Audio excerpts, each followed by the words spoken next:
What's up, everyone? Welcome to another week of What You're Missing, and this is a big week because this is E3 week. For those of you that don't know, E3 is like the penultimate video gaming conference. Happens down in LA, runs from the 10th to the 12th. All of the news conferences from Sony, Microsoft, Nintendo, and other large companies are all going to be done on the 9th, and then the rest of the show and all of the news that'll come out of that will happen over the rest of the week. So, it's a big week. There's going to be a lot of news coming, and you won't hear any of it from me until Monday, probably. So Tuesday, I'll do the usual, what I've been playing, and mostly it's WildStar, so I'll talk more about that. Wednesday, maybe Thursday, I think Wednesday, I'm going to get to do another new to gaming, talk a little bit more about what different playstyles there are, the beginning of these games, and sort of the walkthrough of how to move, how to jump, because jumping is very important. We'll get into that later. And yeah, we'll get into more of that on Wednesday. So look forward to the rest of this week, not only from me, but from other news outlets getting into all of what's going on at E3. And if you really want to, I don't know, save yourself, don't read any of the news and just wait for what I say next week. It'll be totally cherry picked and random, but it'll be fun. So, all right. So if you haven't subscribed, go and subscribe now. I'll remind you at the end, but let's get into the news. So last week and late last week, IGN tweeted and commented that The Last Guardian has been canceled. Now, for those of you who have no idea what The Last Guardian is, you probably heard me talk about the Shadow of the Colossus game. And it's the company that also is responsible for Eco, and it was a unique game, not necessarily one that I absolutely loved the ending of, but it definitely had its own feel, and it was a much loved game in the genre or in the era that it was in the PS2 era, and then it came to the PS3 in 2006 or 2007. I think it was 2007.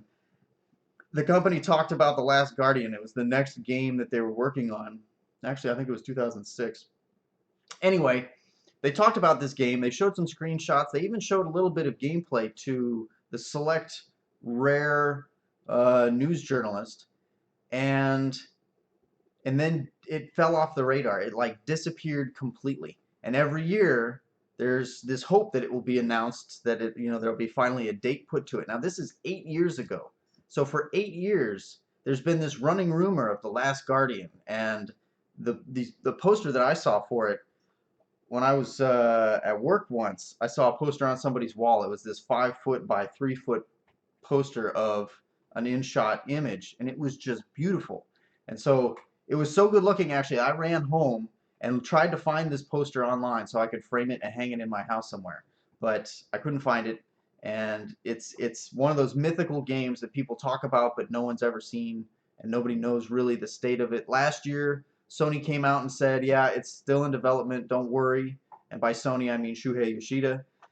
Anyway, so IGN came out in the last few days and said, hey, the exact wording in their article was, according to an internal source speaking to IGN Russia, the information was disclosed in Sony's internal meeting last week that basically that The Last Guardian had been canceled. So after 8 years of this vaporware, I guess is what it would be at that point, it's finally being canceled. Now, they reached out to Sony. Sony refused to comment on the story and then made their own announcement, Sony did, saying that no, it's not actually canceled.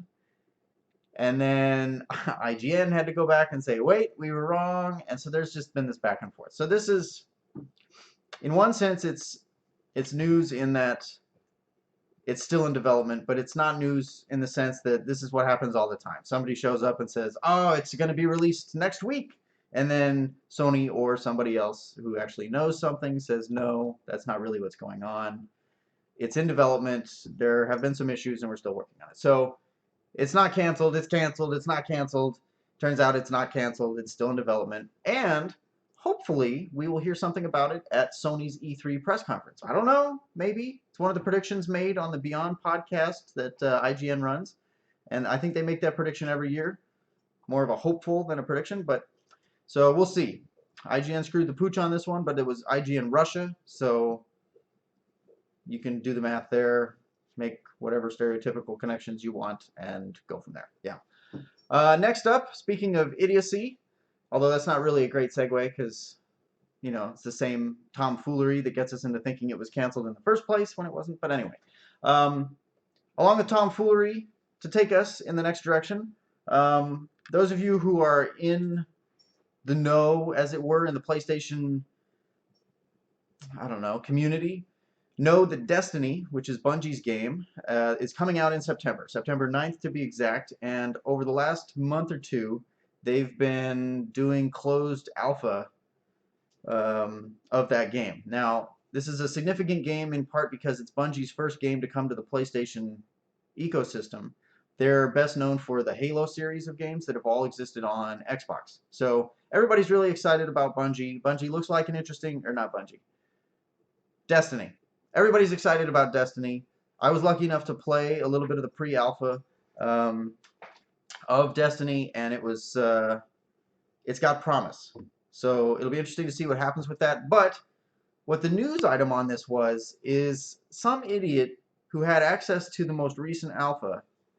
And alpha, for those of you who don't know, it's like the pre-versions of the game. So right before the release version is the beta. Usually there's a closed beta and then an open beta. So closed beta is they send out specific invites. Open beta, it's kind of open to the public to try out the game before it actually launches. It helps them find bugs. It helps them stress test their servers, all kinds of things. Alpha is before that. Pre-alpha, obviously, even if you're not good at math, pre-alpha, it's before alpha. Yeah. So somebody had access to the alpha last week, and they decided that the best way to enjoy their alpha access was to stream it on their PS4.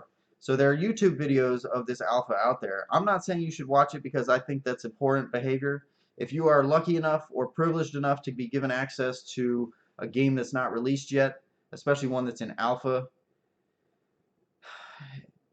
you know, streaming it for the public when it violates all of the agreements that you have with this company and that they're trusting you with their intellectual property not to do that. Yeah, I think it's stupid, not only because it'll end up with your account being banned on PlayStation. I assume they haven't done anything with this guy yet. The videos have been taken down, but of course, as with anything that gets taken down off the internet, it has sprouted up like a hydra in 15 other places. So yeah, so some idiot streamed his Destiny gameplay. If you've seen the Destiny trailers, I don't think you need to go and see this guy's gameplay.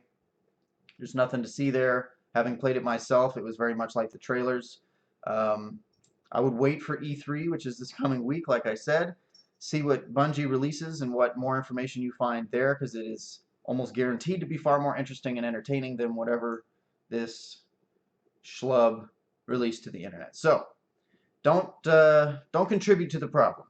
Avoid his videos and check out what Bungie has going on at E3 this week.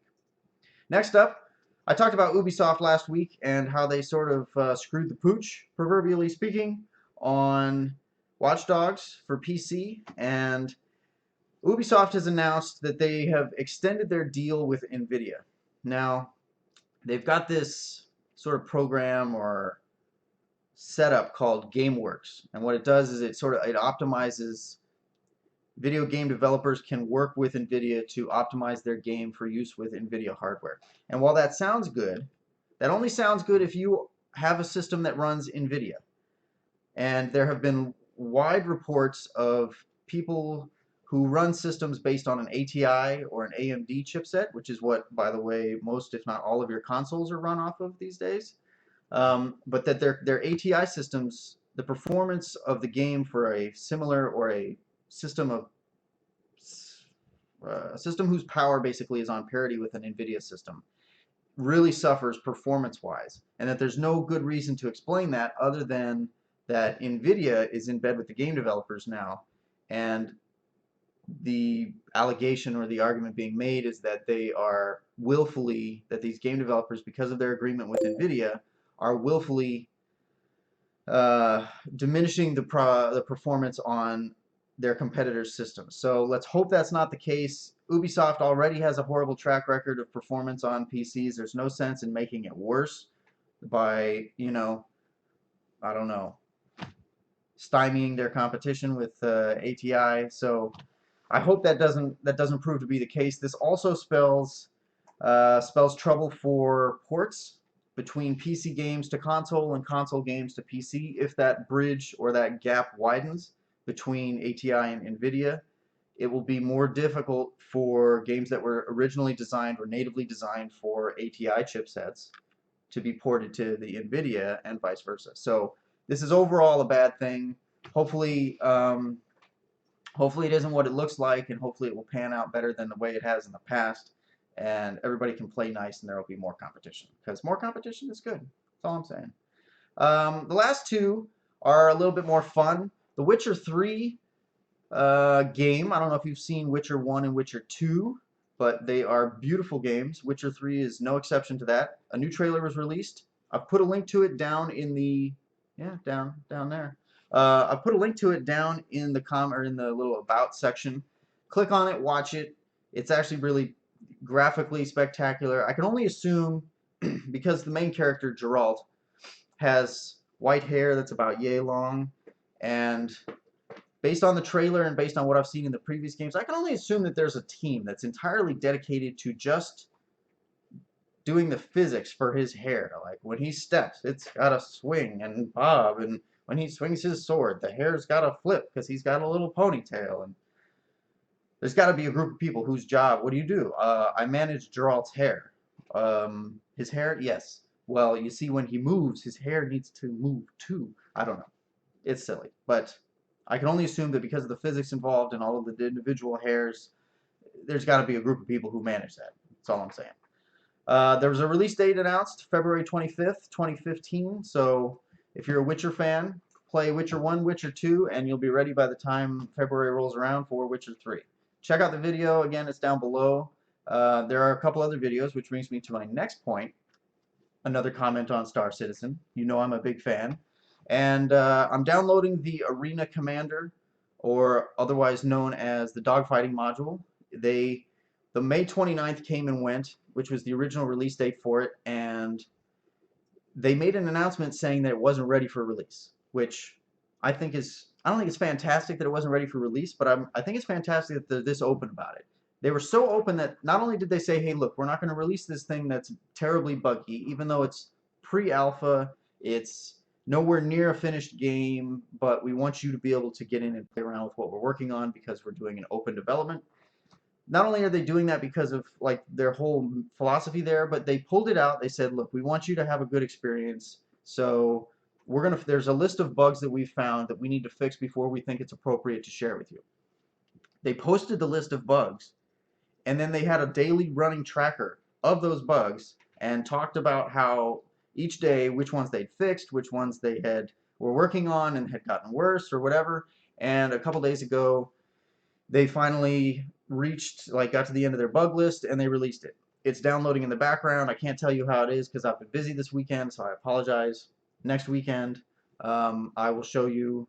Maybe I'll stream something tomorrow or the next day, so keep your eye on Twitch, and you can see it there. Now, along with that, they also released a new trailer or a commercial for one of their new spaceships. I highly recommend, I'm going to post 2 videos down in the area below. You should watch both of them. If you work in the car industry, if you like to sell yachts, if you have shoes that you think are particularly special and you want to sell those, if you sell anything, I think you should watch these videos and take some notes. These are imaginary spaceships, and these commercials sometimes give me the goosebumps. So click on the videos below. I may even, if I'm feeling fancy, and I might just be feeling fancy, there may even be links in the video here. You should click on them, go check out the videos. They're fantastic. And that wraps it up for this week. So you should subscribe. I think the subscribe button now is down below. I've been pointing up in the corners. Wherever the subscribe button is, you should find it and hit it. You should tell your friends about it. You should log into their computers while they're not watching and subscribe for them, because really, it's a gift that keeps on giving. And tune in tomorrow for more on what I've been playing, and then Wednesday for an extension of the segment on new gaming with WildStar.